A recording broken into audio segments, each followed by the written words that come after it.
Dans les registres paroissiaux de Sainte-Marie, en Louisiane, une ligne manuscrite a été grattée avec tant de violence que le papier s'est déchiré. Sous cette cicatrice d'encre, un secret qui a changé le cours de 3 générations. Un secret que personne n'aurait dû découvrir. Avant de continuer, abonnez-vous à la chaîne et dites-nous en commentaire de quelle ville vous nous écoutez. Cette histoire va vous glacer le sang, et nous voulons savoir jusqu'où elle voyage. L'année était 1853. La Louisiane vivait ses dernières années d'opulence avant la guerre qui allait tout détruire.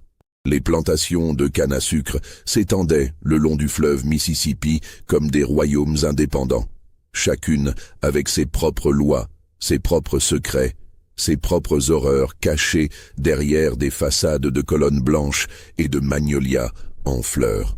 La plantation Belle-Rive occupait près de 800 arpents de terre noire et fertile à 3 heures de bateau de la Nouvelle-Orléans. Le manoir principal se dressait sur une légère élévation, protégé des crues par des levées construites par des dizaines d'esclaves. 3 étages de briques rouges importées d'Angleterre, des galeries couvertes qui faisaient le tour de la bâtisse, des volets verts qui claquaient doucement dans la brise perpétuelle venant du fleuve. Derrière le manoir, les cases des esclaves formaient 2 rangées parallèles. 68 structures de bois brut sans fenêtres, où vivaient 143 âmes dont personne ne tenait vraiment compte. Le maître de Belle-Rive s'appelait Édouard Valcourt. À 52 ans, il était veuf depuis 15 ans, et son visage portait l'expression permanente d'un homme qui a perdu quelque chose qu'il ne peut nommer. Grand, maigre, les cheveux gris peignés en arrière avec une rigueur militaire, il gérait sa plantation avec l'efficacité froide d'un homme d'affaires du Nord, ce qui lui valait le mépris silencieux de ses voisins créoles, qui préféraient une cruauté plus démonstrative. Valcourt ne frappait jamais ses esclaves lui-même. Il employait pour cela un contremaître qu'il payait grassement pour faire ce qu'il ne pouvait se résoudre à faire de ses propres mains. Sa fille unique, Constance, avait 22 ans en ce printemps de 1853. Elle était le portrait craché de sa mère défunte, ou du moins c'est ce que tout le monde disait. Des cheveux noirs épais qui refusaient de boucler malgré tous les efforts. Des yeux d'un brun si foncé qu'ils paraissaient noirs à certaines heures. Une peau qui bronzait au lieu de roussir malgré tous les chapeaux et ombrelles du monde. Elle était grande pour une femme, presque autant que son père, avec des mains fortes qui n'avaient pas la délicatesse que les dames créoles cultivaient comme une vertu. Constance n'avait jamais connu sa mère, morte 3 jours après sa naissance d'une fièvre que le médecin n'avait pas su nommer. Son père parlait rarement d'elle, et les domestiques de la maison détournaient les yeux quand elle posait des questions. Il existait un portrait dans le bureau d'Édouard, caché derrière une tenture de velours rouge, mais Constance ne l'avait vue qu'une seule fois, à l'âge de 7 ans, avant que son père ne la trouve là et ne la chasse de la pièce avec une violence verbale qui l'avait terrifiée. La vie à Belle-Rive suivait un rythme immuable. Lever avant l'aube. Petit déjeuner servi par la gouvernante, Madame Lebrun, une femme sans âge venue de France 20 ans plus tôt et qui parlait un créole mêlé de français métropolitain que personne d'autre ne comprenait parfaitement. Promenade dans le jardin. Lecture surveillée. Travaux d'aiguille. Dîner à 6 heures précises. Coucher à 9 heures. Pas de visite, ou si rarement. Pas de bal, sauf une fois par an à la Nouvelle-Orléans. Toujours chaperonné, toujours surveillé. Pas de prétendant, bien que Constance soit largement en âge de se marier et que sa dot, disait-on, soit considérable. Ce qui troublait le plus les voisins, c'était qu'Édouard Valcourt semblait vouloir garder sa fille enfermée à Belle-Rive comme un secret qu'il ne voulait pas partager avec le monde. Parmi les esclaves de la plantation, il y en avait un qui se distinguait des autres. On l'appelait simplement Gabriel. Aucun nom de famille, bien sûr. Les esclaves n'avaient pas ce luxe. Il avait environ 40 ans, peut-être plus, peut-être moins. Grand, la peau d'un noir profond qui brillait comme de l'ébène poli sous le soleil, des yeux étrangement clairs, presque dorés, qui le faisaient ressembler à un rapace quand il vous regardait. Gabriel était charpentier, un artisan dont le talent était reconnu même par les blancs des plantations voisines, qui venaient parfois demander à Valcourt s'il pouvait emprunter ses services pour quelques jours. Mais Gabriel n'était jamais prêté, jamais loué, jamais vendu, malgré les offres généreuses. Édouard Valcourt le gardait à Bellerive avec une possessivité qui semblait étrange pour un homme aussi détaché de ses biens. Gabriel vivait seul dans une case légèrement à l'écart des autres, une petite structure qu'il avait lui-même construite avec une qualité de finition qui aurait fait honte à bien des maisons de blancs. Il avait une épouse autrefois, disait-on, mais elle était morte jeune. Pas d'enfant, personne qui soit vraiment proche de lui. Les autres esclaves le respectaient, mais gardèrent leur distance. Il y avait quelque chose en Gabriel qui inspirait une sorte de crainte respectueuse, comme si un secret habitait derrière ses yeux dorés, un secret que personne ne voulait vraiment connaître. Tout a commencé un mardi de mai, quand la chaleur s'installait déjà comme une main moite sur la vallée du Mississippi. Constance avait décidé de faire quelque chose qu'elle ne faisait jamais, visiter les anciennes dépendances au nord de la propriété, des bâtiments abandonnés depuis des années, vestiges d'une époque où la plantation était plus petite, moins organisée. Son père était parti pour la Nouvelle-Orléans afin de régler des affaires bancaires. Il serait absent 3 jours. Madame Lebrun avait une de ses migraines et s'était retirée dans sa chambre avec des compresses d'eau froide et l'ordre strict de ne pas être dérangée. Pour la première fois depuis des années, Constance se trouvait essentiellement libre, sans surveillance directe. Elle avait pris un chapeau de paille, une ombrelle, et était partie vers les vieux bâtiments en milieu d'après-midi, quand la chaleur rendait toute activité pénible et que même les contremaîtres cherchaient l'ombre. Les esclaves travaillant au champ levèrent à peine les yeux quand elle passa. Ils avaient appris depuis longtemps à ne pas montrer trop d'intérêt pour les affaires des Blancs.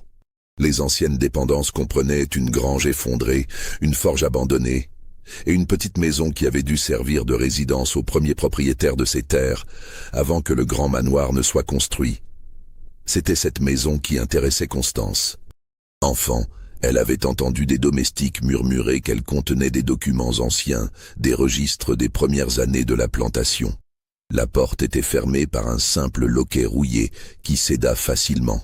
À l'intérieur, l'obscurité et une odeur de moisi si forte qu'elle dut se couvrir le nez avec un mouchoir. Quand ses yeux s'habituèrent à la pénombre, elle distingua une pièce unique, presque vide, sauf pour quelques meubles brisés, et contre le mur du fond, une armoire haute en bois de cyprès, dont les portes pendèrent de travers sur leurs gonds. L'armoire contenait des boîtes, des dizaines de boîtes de différentes tailles, certaines en métal rouillé, d'autres en bois vermoulu. Constance en ouvrit une au hasard. Des papiers, des lettres, des documents légaux jaunis par le temps. Elle en prit une poignée et s'assit sur le sol poussiéreux, son ombrelle posée à côté d'elle, et commença à lire. C'étaient les archives personnelles de son grand-père, le fondateur de Bellerive. Des correspondances avec des marchands, des reçus d'achat d'esclaves, des contrats avec des fournisseurs de la Nouvelle-Orléans. Rien de très intéressant, pensa-t-elle d'abord. Puis elle ouvrit une autre boîte, plus petite, qui avait été cachée tout au fond de l'armoire, derrière les autres. Cette boîte contenait quelque chose de différent. Un journal intime, relié en cuir noir, avec des pages si fines qu'elles étaient presque transparentes. L'écriture était serrée, nerveuse, difficile à déchiffrer dans la faible lumière. Constance l'approcha de la porte pour mieux voir. La première page portait une date, 23 avril 1832, un an avant sa propre naissance. L'auteur du journal n'était pas identifié, mais l'écriture était féminine, élégante, malgré sa nervosité. Il me regarde encore, lisait la première entrée. Tous les jours, quand je passe près de l'atelier, ses yeux impossibles. Je ne devrais pas, je sais que je ne devrais pas, mais quelque chose en moi répond quand il me regarde. Constance fronça les sourcils. De qui sa grand-mère, car ce devait être elle, parlait-elle avec cette familiarité troublée? Elle tourna les pages, lisant par fragments. Édouard ne me touche plus depuis des mois. Il dort dans son bureau, prétend que c'est à cause de ses affaires. Mais je sais, je vois comment il me regarde, avec ce dégoût à peine masqué. comme si ma présence elle-même le révulsait. Gabriel a réparé la balustrade aujourd'hui. Ses mains sont si sûres, si précises. Il n'a pas dit un mot, n'a pas levé les yeux vers moi, mais j'ai senti quelque chose passer entre nous. Une reconnaissance. Un danger. Le cœur de Constance se mit à battre plus fort. Gabriel. Le même nom. Le même homme. C'était impossible. Il aurait plus de 60 ans maintenant. Mais il n'y avait pas tant d'esclaves portant ce prénom à Bellerive. Elle continua de lire, les pages devenant de plus en plus troublantes. Je sais que c'est de la folie. Je sais ce qui arrive aux femmes comme moi, mais je ne peux plus m'arrêter. Nous nous retrouvons dans l'ancien séchoir à tabac, après minuit, quand toute la maison dort. Il ne parle presque jamais, mais ses mains parlent pour lui. Et moi, j'oublie qui je suis censé être. J'ai peur, mes règles ne sont pas venues. Édouard va savoir, comment ne saurait-il pas? Et alors, que se passera-t-il? Ils le tueront. Ils nous tueront tous les deux. Je dois trouver un moyen. Les entrées suivantes étaient plus courtes, plus désespérées. Édouard sait. Je l'ai vu ce matin, le regard qu'il m'a lancé. Il sait. Mais il ne dit rien. Pourquoi ne dit-il rien? Il a emmené Gabriel quelque part. 1 semaine maintenant. Personne ne sait où. J'ai peur de ce qu'il lui a fait. J'ai peur de ce qu'il me fera. Gabriel est revenu. Je l'ai vu de loin. Il boite. Il ne me regarde plus. Qu'est-ce qu'Édouard lui a fait? Puis, après plusieurs pages vierges, une dernière entrée, datée du 10 janvier 1833. L'enfant arrive. Je sens les douleurs depuis ce matin. Édouard a appelé le médecin. Il sourit quand il me regarde maintenant. Un sourire terrible. Je crois que j'ai compris. Je crois que je sais ce qu'il va faire. Mon Dieu, pardonnez-moi. Pardonnez-nous tous. C'était la dernière page écrite. Le reste du journal était vide. Constance resta assise là, le journal serré entre ses mains tremblantes, tandis que l'horreur de ce qu'elle venait de lire s'infiltrait lentement dans son esprit comme un poison. Le 10 janvier 1833, le jour de sa naissance, le jour de la mort de sa mère. Non, pas sa mère. Pas si ce qu'impliquait ce journal était vrai. Elle se leva brusquement, trop vite, et la tête lui tourna. Elle devait sortir de là. Elle devait réfléchir, mais ses mains refusaient de lâcher le journal.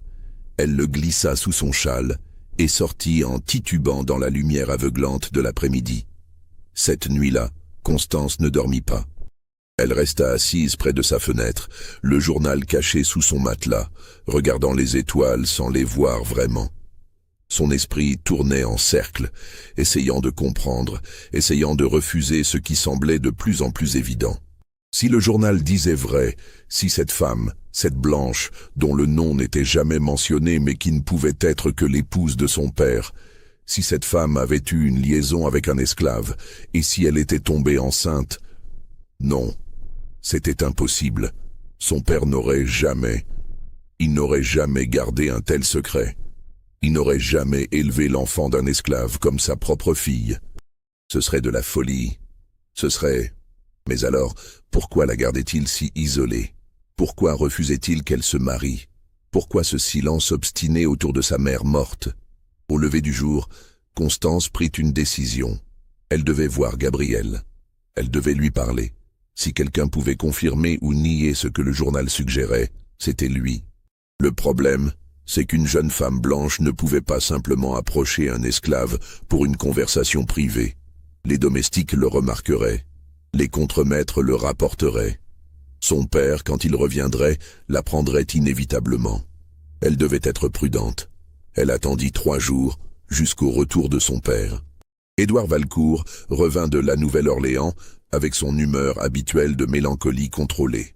Il embrassa sa fille sur le front au dîner, lui demanda comment s'étaient passés ses jours en son absence, écouta poliment ses réponses vagues, puis se retira dans son bureau comme toujours. Constance attendit encore 1 semaine, 2 semaines. Elle observait Gabriel de loin, depuis les fenêtres du manoir, depuis la galerie couverte. Elle le voyait travailler, cet homme grand et silencieux qui construisait et réparait avec une précision qui semblait presque mécanique. Elle essayait de voir des ressemblances, la hauteur peut-être, les mains fortes, mais c'était ridicule. On pouvait trouver des ressemblances avec n'importe qui si on les cherchait assez fort. Puis, un matin de juin, l'occasion se présenta. Une violente tempête avait frappé la vallée pendant la nuit, arrachant plusieurs volets du manoir et endommageant le toit de l'écurie. Édouard avait demandé à Gabriel de venir réparer les dégâts à la maison principale. Constance le regarda arriver, une boîte à outils sur l'épaule, et monter une échelle contre le mur sud. Elle attendit que Madame Lebrun soit occupée dans l'office, puis sortit discrètement par la porte de service et fit le tour de la maison. Gabriel travaillait en silence, remplaçant des bardeaux endommagés. Quand elle s'approcha, il ne baissa même pas les yeux vers elle. « Gabriel », dit-elle doucement. Il continua de travailler, comme s'il ne l'avait pas entendu. « Gabriel, je sais que vous m'entendez. Je dois vous parler. » Cette fois, il s'immobilisa. Lentement, très lentement, il tourna la tête vers elle. Ses yeux dorés la fixèrent avec une expression qu'elle ne put déchiffrer. Puis il secoua légèrement la tête, un geste presque imperceptible. « S'il vous plaît, » insista Constance. « J'ai trouvé quelque chose, un journal, de 1832. Il faut que je sache. » L'effet fut immédiat. Le visage de Gabriel se figea, et quelque chose comme de la terreur passa brièvement dans son regard. Il descendit rapidement de l'échelle, posa sa boîte à outils, et s'éloigna vers l'arrière de la maison d'un pas rapide. Constance le suivit, oubliant toute prudence.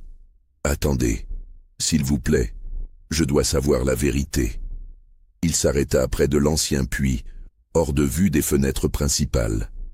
Quand il se retourna vers elle, son visage était devenu un masque impénétrable. « Vous ne devriez pas être ici, mademoiselle, » dit-il d'une voix basse, presque un murmure. « Retournez dans la maison. Pas avant que vous ne me parliez.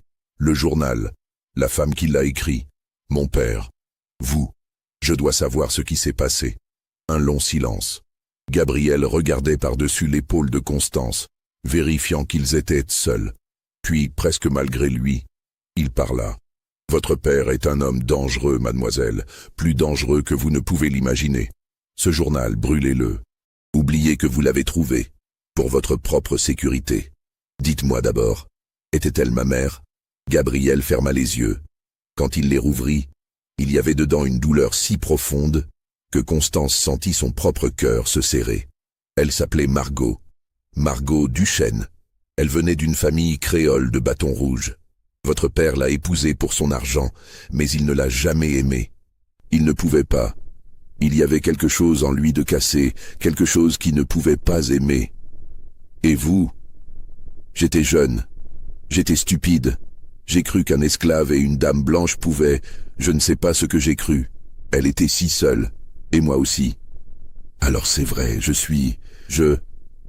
Vous n'êtes rien que ce que votre père a décidé que vous seriez, coupa Gabriel, sa voix soudain dure. Vous êtes sa fille, légalement, socialement, de toutes les façons qui comptent. Ce qui s'est passé avant votre naissance, ça ne change rien à qui vous êtes maintenant. Mais ma mère, votre mère est morte en vous mettant au monde. Le médecin a dit que c'était une fièvre, mais... Il s'interrompit comme s'il en avait trop dit. Mais quoi? Gabriel secoua la tête. Retournez dans la maison, mademoiselle. Oubliez cette conversation. Brûlez ce journal. Et si vous avez un peu de bon sens, ne mentionnez jamais rien de tout cela à votre père. Il ramassa sa boîte à outils et s'éloigna rapidement, la laissant seule près du vieux puits, le cœur battant si fort qu'elle avait du mal à respirer. Les semaines qui suivirent furent pour Constance une agonie d'incertitude.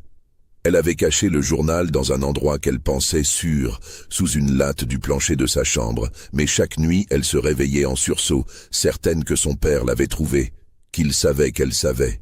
Mais Édouard Valcourt ne montrait aucun signe de savoir quoi que ce soit.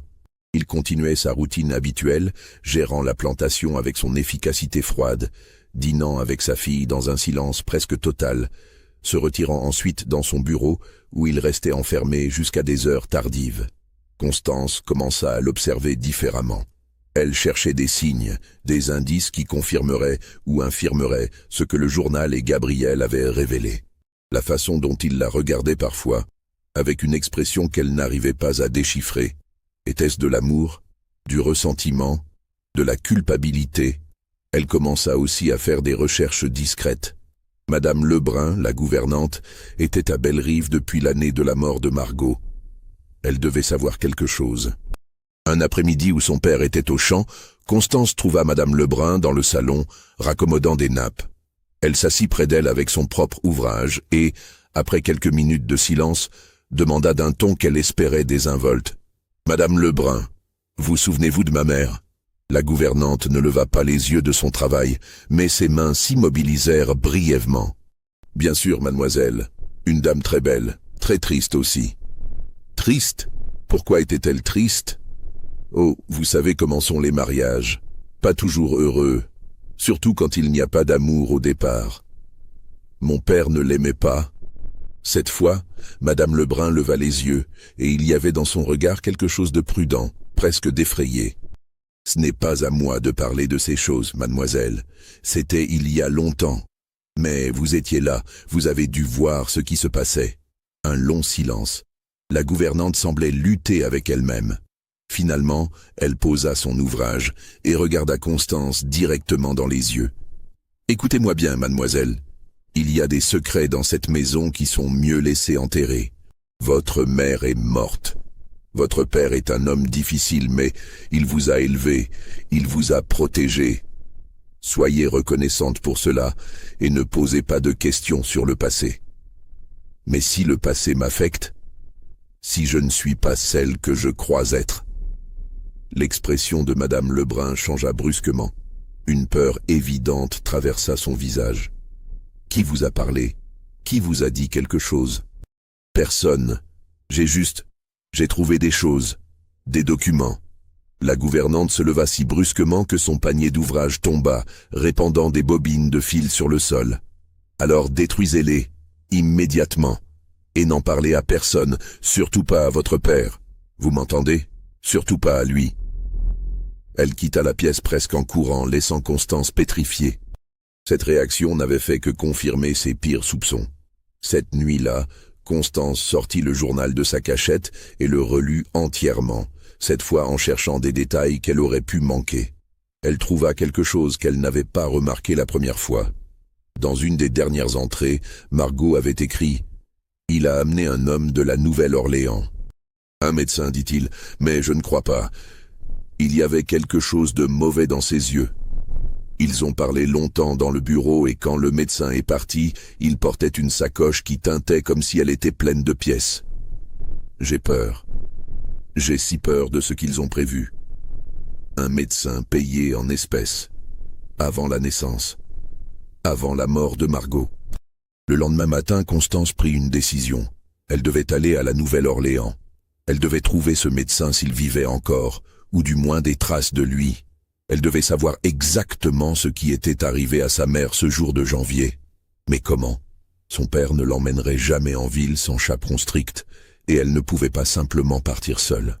Une jeune femme non accompagnée voyageant jusqu'à la Nouvelle-Orléans? C'était impensable. Si cette histoire vous donne des frissons, aimez cette vidéo et dites-nous dans les commentaires ce que vous pensez qu'il s'est réellement passé. L'horreur ne fait que commencer. La solution vint d'une source inattendue. Fin juillet, une lettre arriva pour Édouard Valcourt. C'était une invitation d'un de ses associés à la Nouvelle-Orléans, un certain Monsieur Beaumont, qui organisait une réception pour célébrer l'ouverture de son nouveau bureau d'import-export. Toutes les familles importantes de Louisiane étaient invitées. Au dîner, Édouard mentionna distraitement l'invitation. Il n'avait pas l'intention d'y aller, dit-il. Les affaires pouvaient attendre, et il détestait ces rassemblements mondains. Constance, qui n'avait jamais montré le moindre intérêt pour ce genre d'événement, surprit son père en insistant pour qu'ils acceptent l'invitation. Elle était restée trop longtemps enfermée à Bellerive, dit-elle. Elle avait besoin de voir du monde, de sortir un peu. N'était-elle pas en âge de se marier? Comment trouverait-elle un époux si elle restait cachée à la plantation? Édouard la regarda avec une expression étrange, presque douloureuse. Pour la première fois de sa vie, Constance vit quelque chose comme de la culpabilité dans ses yeux. Après un long silence, il hocha la tête. « Très bien, nous irons, mais tu resteras avec moi en tout temps, et Madame Lebrun nous accompagnera. » 2 semaines plus tard, ils montèrent à bord d'un bateau à vapeur qui remontait le Mississippi vers la Nouvelle-Orléans. Constance avait caché le journal dans son bagage, enveloppé dans une chemise de nuit, ainsi qu'une liste de noms qu'elle avait compilés en fouillant discrètement dans les vieux papiers de la plantation. Les médecins qui avaient pratiqué en Louisiane au début des années 1830. La Nouvelle-Orléans, en cette fin d'été, était une fournaise d'humidité et de fièvre. La ville grouillait de vie, un mélange chaotique de créoles français, d'anglophones du Nord, d'esclaves, d'affranchis, d'immigrants fraîchement débarqués d'Europe. Les rues du quartier français sentaient le jasmin pourri et les égouts à ciel ouvert. Des prostituées appelaient depuis les balcons en fer forgé. Des marchands criaient leurs prix en 3 langues différentes. Ils descendirent à l'hôtel Saint-Charles, un établissement luxueux où Édouard avait ses habitudes. Madame Lebrun fut installée dans une chambre adjacente à celle de Constance, avec pour instruction stricte de ne pas la laisser sortir seule. La réception de Monsieur Beaumont avait lieu le lendemain soir. Constance passa la journée à faire semblant de se reposer tout en élaborant son plan. Elle devait trouver un moment pour s'échapper, pour chercher le médecin. Mais comment tromper la surveillance de Madame Lebrun? La chance lui sourit sous une forme inattendue. Dans l'après-midi, Madame Lebrun développa une de ces migraines catastrophiques, aggravées par la chaleur étouffante de la ville. Elle s'allongea avec des compresses et supplia Constance de la laisser dormir. C'était l'occasion. Constance enfila rapidement une robe simple, prit sa liste de noms et sortit de l'hôtel par un escalier de service qu'elle avait repéré plus tôt. Son cœur battait si fort qu'elle craignait qu'on ne l'entende à travers les murs. Dans la rue, elle réalisa l'ampleur de sa témérité. Elle était seule, sans chaperon, dans une ville qu'elle connaissait à peine. Elle n'avait aucune idée de où chercher. Mais elle ne pouvait pas revenir maintenant, pas sans avoir essayé. Elle arrêta un homme qui passait, un créole d'âge moyen qui la regarda avec surprise quand elle demanda où se trouvaient les cabinets médicaux du quartier. Il la dirigea vers la rue Chartres, où plusieurs médecins avaient leur pratique. Constance marcha rapidement, gardant les yeux baissés pour éviter d'attirer l'attention. La rue Chartres était une succession de bâtiments coloniaux aux façades décrépites. Elle vérifia sa liste. Le premier nom était Dr Arnaud Petit. Elle trouva son adresse, monta l'escalier étroit menant au 2e étage et frappa à une porte peinte en vert. Un homme vieux et voûté ouvrit. Ses yeux étaient laiteux de cataracte et il sentait le tabac froid et quelque chose de médicinal. « Oui, docteur Petit, je m'appelle Constance Valcourt. Je cherche des informations sur un accouchement qui a eu lieu en janvier 1833, à la plantation Belle-Rive, près de Sainte-Marie. » Le vieil homme fronça les sourcils. 1833. Ma petite, j'ai soigné des milliers de patients depuis. Comment voulez-vous que je me souvienne? La patiente est morte 3 jours après l'accouchement. Son nom était Margot Duchesne Valcourt. Quelque chose changea dans l'expression du médecin. Une prudence soudaine, presque de la peur. Je ne me souviens de rien de tel, dit-il rapidement. Vous vous trompez d'adresse. S'il vous plaît, c'est important. Elle était ma mère. Alors demandez à votre père. Maintenant, si vous voulez bien m'excuser. Il ferma la porte au nez de Constance. Elle essaya 3 autres adresses de sa liste. 2 médecins étaient morts. Le 3e l'écouta poliment puis secoua la tête, disant qu'il ne pratiquait pas encore en 1833. Le soleil commençait à décliner quand elle arriva à la dernière adresse de sa liste. Docteur Philippe Mercier. Le bâtiment était plus délabré que les autres, presque en ruine. Elle dut demander à plusieurs personnes avant de trouver quelqu'un qui connaissait ce nom. Mercier? Ce vieux soûl? Il habite au-dessus d'une taverne, rue Bourbon. Mais je ne vous conseille pas d'y aller, mademoiselle. Ce n'est pas un endroit pour une dame. Constance y alla quand même. La rue Bourbon, en fin d'après-midi, était une vision de décadence. Des marins ivres titubaient sur les trottoirs. De la musique bruyante s'échappait des portes ouvertes des tavernes. Une femme à moitié nue l'appela depuis un balcon, riant quand Constance détourna précipitamment le regard. Elle trouva la taverne, une structure branlante qui semblait sur le point de s'effondrer. À l'intérieur, l'air était épais de fumée et d'alcool. Des hommes la regardèrent avec un intérêt qui la fit frissonner. Elle demanda au tavernier où trouver le docteur Mercier. En haut, dernière porte à gauche, mais frappez fort, il est probablement ivre-mort. Elle monta l'escalier grinçant, essayant de ne pas toucher les murs crasseux. Frappa à la dernière porte. Pas de réponse. Frappa plus fort. Quoi? Grogna une voix de l'intérieur. Docteur Mercier, je dois vous parler. Foutez le camp. S'il vous plaît. C'est au sujet de Margot Valcourt. Janvier 1833. Plantation Belle-Rive. Un long silence. Puis des bruits de pas traînants. La porte s'ouvrit sur un homme qui avait dû être beau autrefois, mais que l'alcool et Dieu sait quoi d'autre avaient transformé en épave. Ses mains tremblaient. Son visage était bouffi et marqué de veines éclatées. Mais ses yeux, quand il la regarda, étaient étrangement lucides. « Entrez vite », dit-il en regardant derrière elle dans le couloir, « avant que quelqu'un ne vous voie ici. » La chambre était un chaos de bouteilles vides, de vêtements sales et de livres de médecine empilés dans les coins. Mercier débarrassa une chaise pour qu'elle puisse s'asseoir. « Vous êtes l'enfant, » dit-il. Ce n'était pas une question. « Oui, et je dois savoir ce qui s'est réellement passé. » Mercier se versa un verre d'un liquide ambré et le vida d'un trait, puis un autre. Puis il s'assit lourdement sur son lit défoncé et se prit la tête entre les mains. J'ai perdu ma licence médicale il y a 15 ans. Vous voulez savoir pourquoi? Parce que je ne pouvais plus supporter de me regarder dans une glace. À cause de ce que j'avais fait. À cause de Belle-Rive. Qu'est-ce qu'il vous a payé pour faire? Demanda Constance, même si au fond d'elle-même, elle commençait à comprendre. 2000 $, une fortune à l'époque. J'étais jeune, ambitieux, et pas trop regardant sur l'éthique. Valcourt est venu me voir en décembre. Il m'a dit que sa femme allait accoucher et qu'il avait besoin de mes services. Mais ce n'était pas pour l'aider à accoucher. Il se versa un autre verre, mais cette fois il ne le but pas. Il le fixa simplement, comme s'il y voyait le passé. Il m'a dit que l'enfant n'était pas de lui, que sa femme l'avait trahi avec un esclave. Il ne pouvait pas divorcer, cela aurait été un scandale. Il ne pouvait pas la tuer ouvertement. Mais si elle mourait en couche, les complications, cela arrive. Personne ne poserait de questions. Constance sentit le monde basculer autour d'elle. Il vous a payé pour la tuer.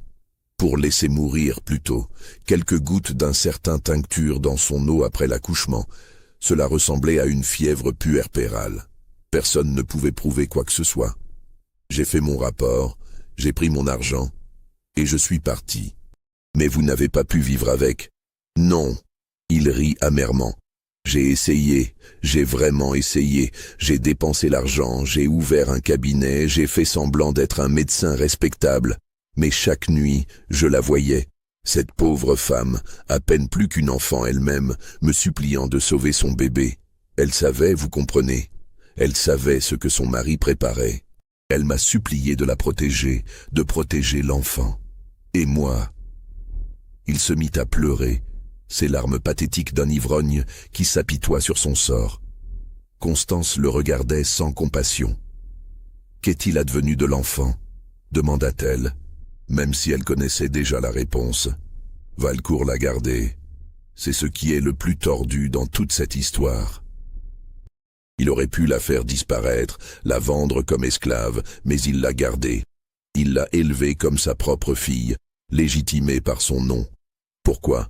J'ai passé 20 ans à me poser la question. Remords, punition pour lui-même, un moyen de garder le contrôle même sur la mort de sa femme. Il leva les yeux vers elle. Vous êtes venu pour des preuves, je n'en ai pas. J'ai brûlé tous les documents il y a des années. Votre père est un homme prudent. Il ne laisserait jamais une trace qui pourrait le compromettre. Il y a le journal, dit Constance doucement. Ma mère a laissé un journal. Le visage de Mercier devint livide.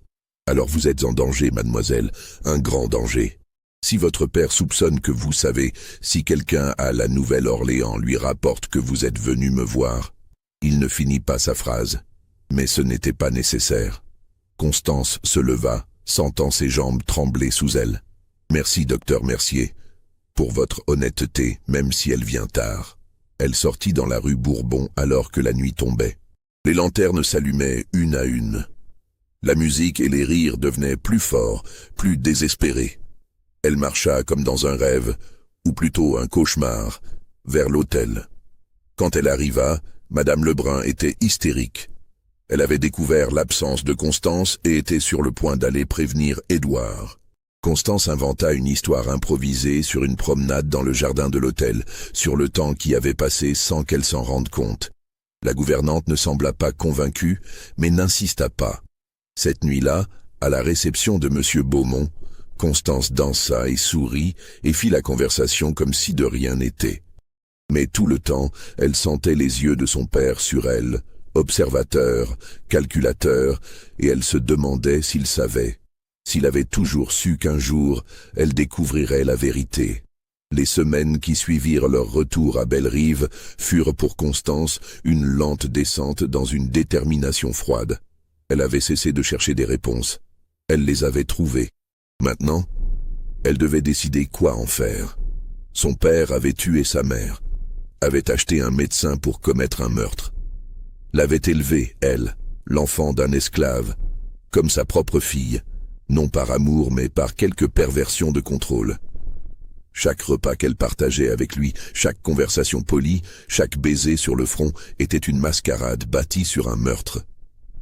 Et Gabriel, son véritable père, réduit à l'esclavage, battu et brisé, forcé de la regarder grandir sans jamais pouvoir la reconnaître.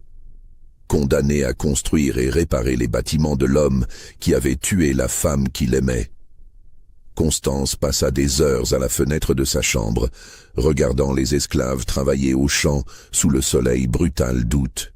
Elle les avait toujours vus, bien sûr, mais sans vraiment les voir. Maintenant, elle les regardait différemment. Certains avaient eu sa peau plus claire, certains avaient ses yeux. Étaient-ils aussi des enfants de liaisons interdites? Des secrets vivants que leur maître préférait ignorer? Une pensée terrible lui vint. Si la vérité était révélée, que lui arriverait-il? Légalement, elle était la fille d'Édouard Valcourt. Mais socialement, si les voisins, si la société créole apprenait qu'elle avait du sang africain, même une goutte, elle perdrait tout. Son statut, son nom, sa liberté même, peut-être. Certains États avaient des lois qui pouvaient reclasser une personne comme esclave si on prouvait qu'elle avait des ancêtres noirs, même plusieurs générations en arrière.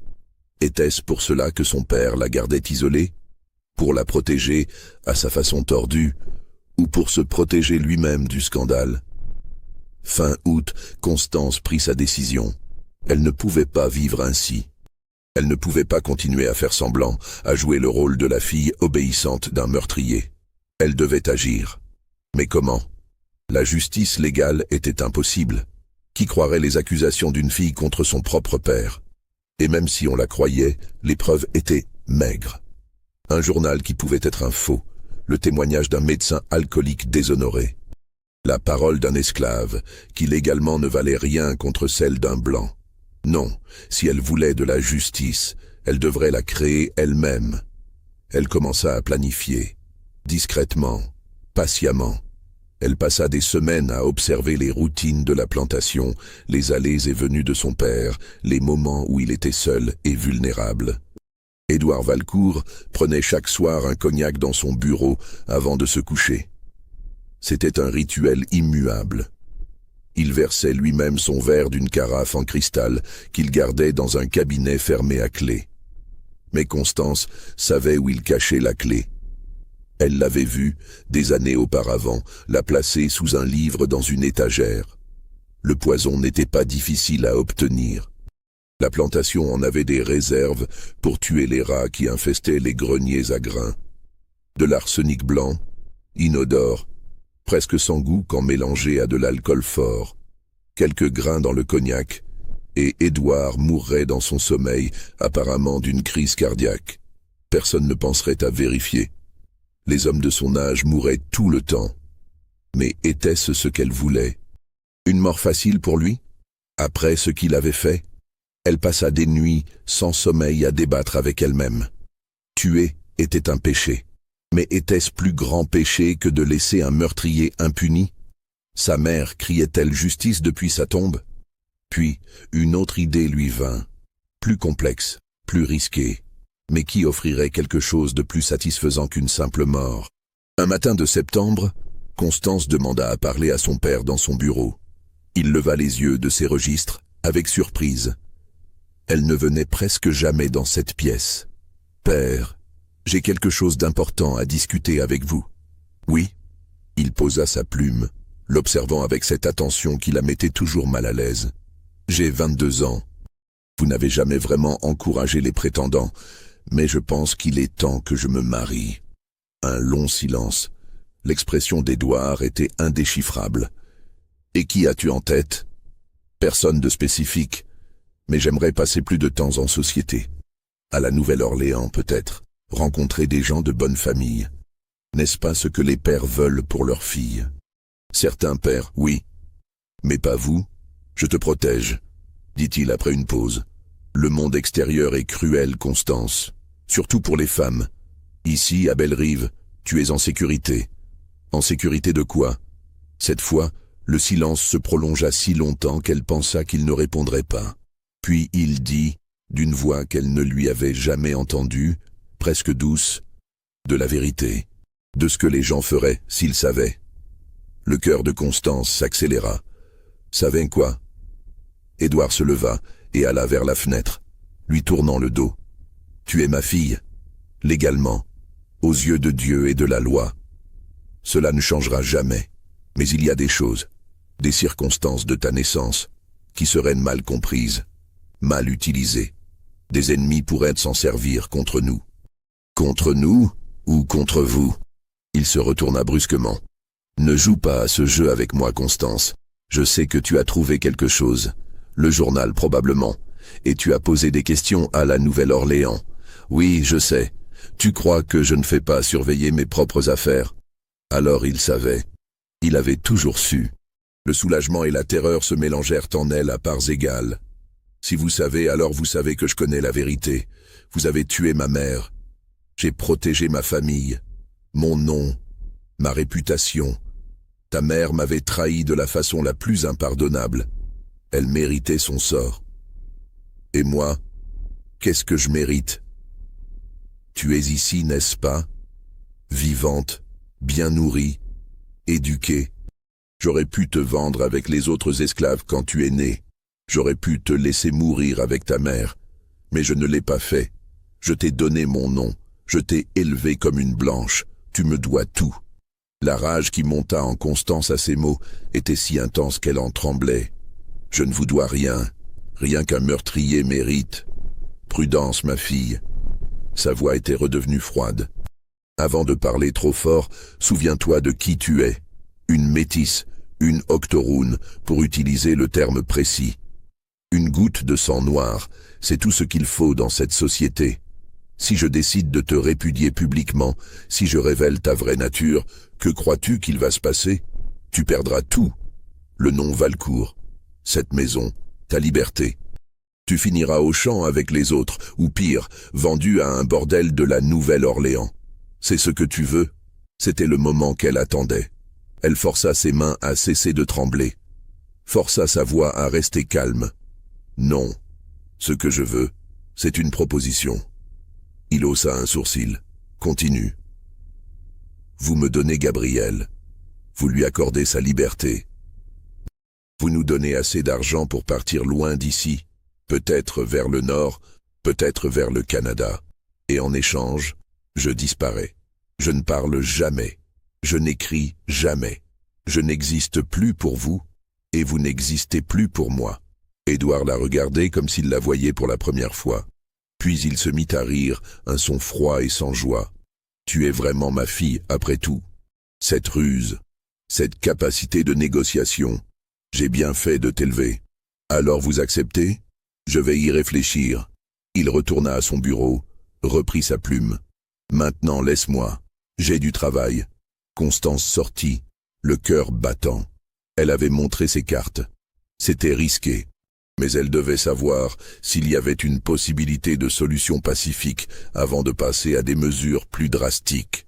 Les jours passèrent. 1 semaine. 2 semaines. Édouard ne reparla pas de leur conversation.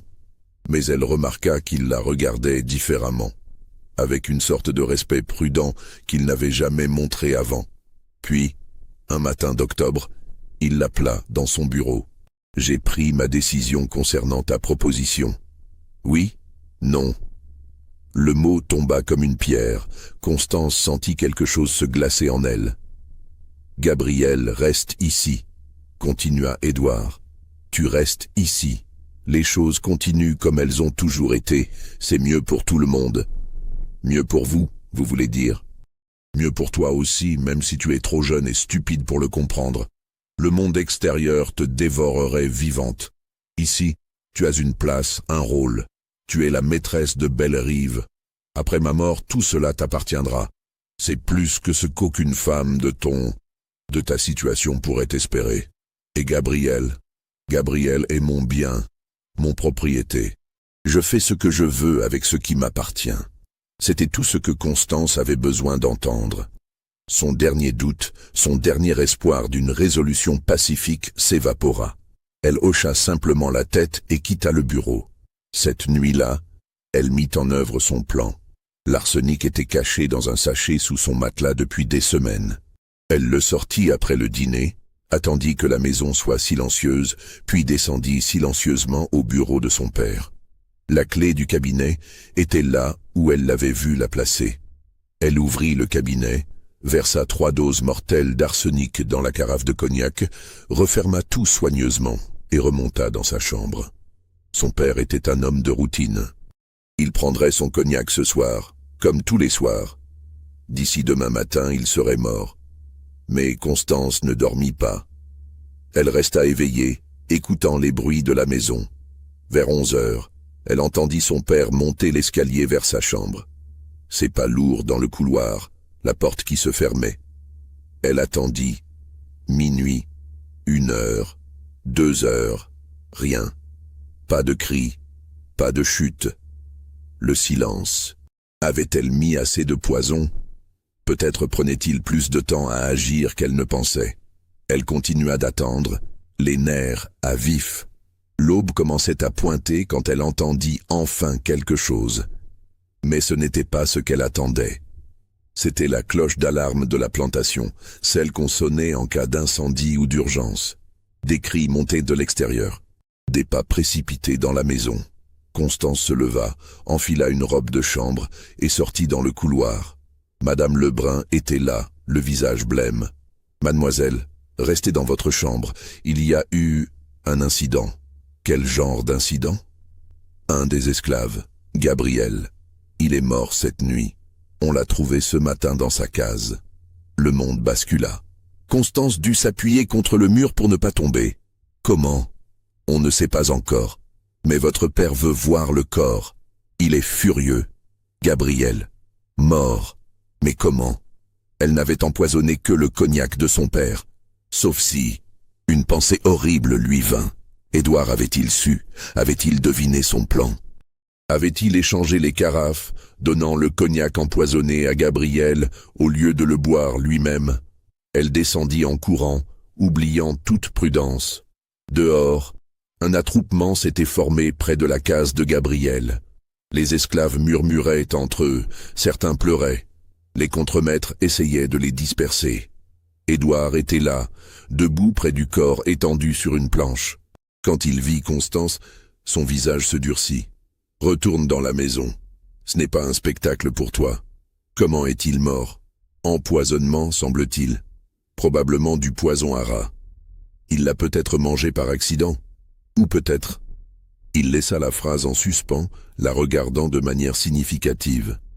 Elle comprit. Il savait. Il avait toujours su.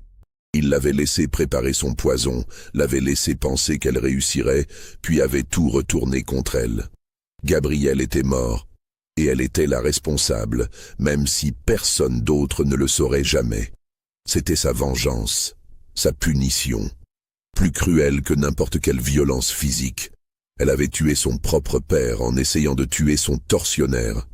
Constance resta figée là, regardant le corps de Gabriel, cet homme qu'elle n'avait jamais vraiment connu, mais qui était son père par le sang.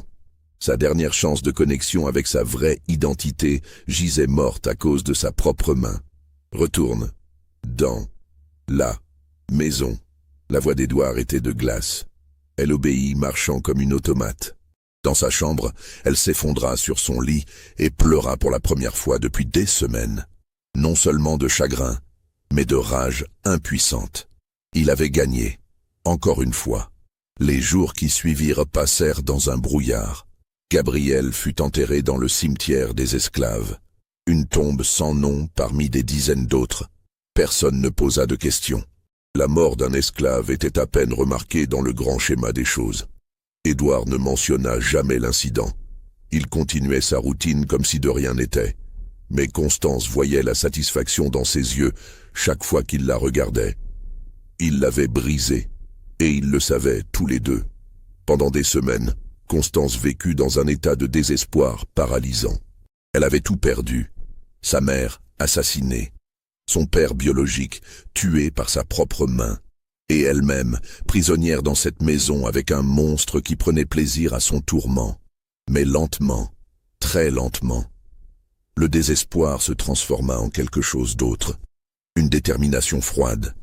Si elle ne pouvait pas le tuer, si elle ne pouvait pas s'échapper, il devait y avoir une autre façon. Elle se souvint des mots d'Édouard. « Après ma mort, tout ceci t'appartiendra. » Très bien. Elle attendrait. Elle jouerait le rôle de la fille obéissante. Elle se marierait peut-être si cela servait ses plans. Mais elle attendrait. Et quand il mourrait, par cause naturelle cette fois, quand Bellerive serait à elle ferait quelque chose qu'il n'aurait jamais pu imaginer. Elle libérerait tous les esclaves. Elle vendrait la plantation, distribuerait l'argent parmi eux. Elle transformerait tout ce qu'il avait construit en cendres. Ce serait sa vengeance. Pas rapide, pas satisfaisante, mais totale. Et surtout, elle s'assurerait que tout le monde sache.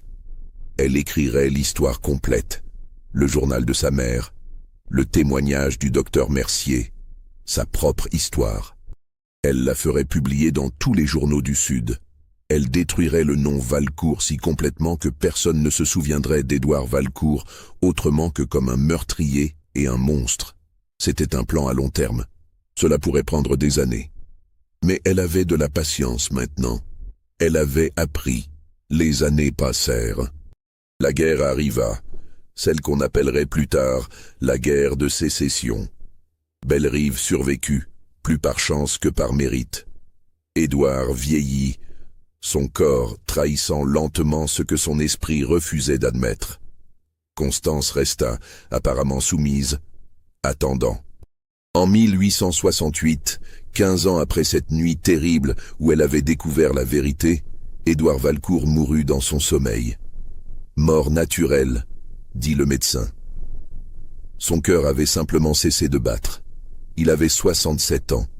À l'enterrement, Constance ne pleura pas. Elle resta debout près de la tombe, vêtue de noir, et regarda le cercueil descendre dans la terre de Louisiane.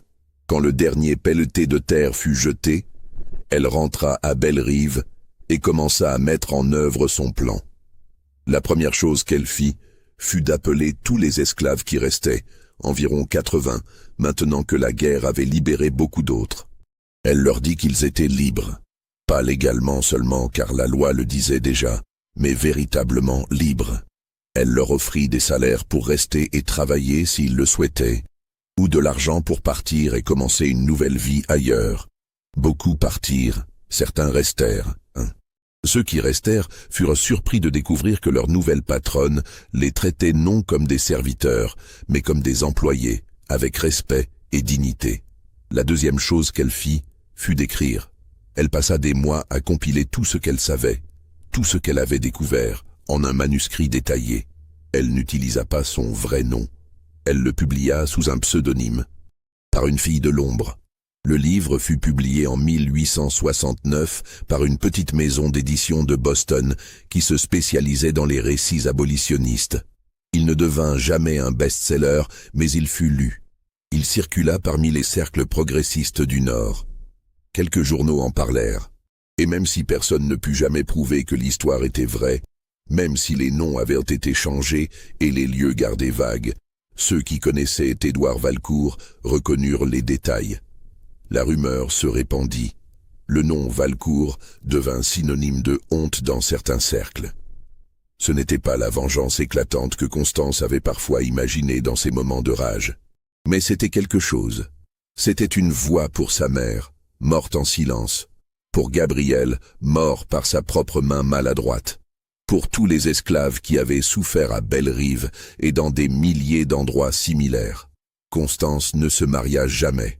Elle passa le reste de sa vie à gérer Bellerive, transformant lentement la plantation d'un monument à la cruauté en quelque chose de différent. Pas de rédemption, elle n'était pas assez naïve pour croire cela possible, mais peut-être quelque chose de moins horrible. Elle mourut en 1897 à l'âge de 64 ans. Dans son testament, elle laissa Bellerive et tous ses biens à une fondation dédiée à l'éducation des enfants de couleur. Le manoir fut transformé en école. L'école existe toujours, plus de 100 ans après. Peu d'étudiants qui y passent connaissent l'histoire complète. Peu savent que la fondatrice était elle-même une femme de couleur qui avait vécu sa vie entière passant pour blanche. Peu savent les secrets horribles que ces murs ont autrefois abrités. Mais dans les archives de l'école, dans une boîte scellée qui ne peut être ouverte que par décision du conseil d'administration, se trouve un journal en cuir noir. Les pages sont jaunies maintenant, presque illisibles. Mais l'histoire qu'elle raconte, l'histoire de Margot Duchesne et de Gabriel, de meurtre et de trahison et de vengeance longtemps différée, cette histoire reste. Et parfois, la nuit, quand le vent souffle de la rivière et fait grincer les vieilles planches du manoir, on peut presque entendre des voix. Une femme qui pleure pour son enfant perdu.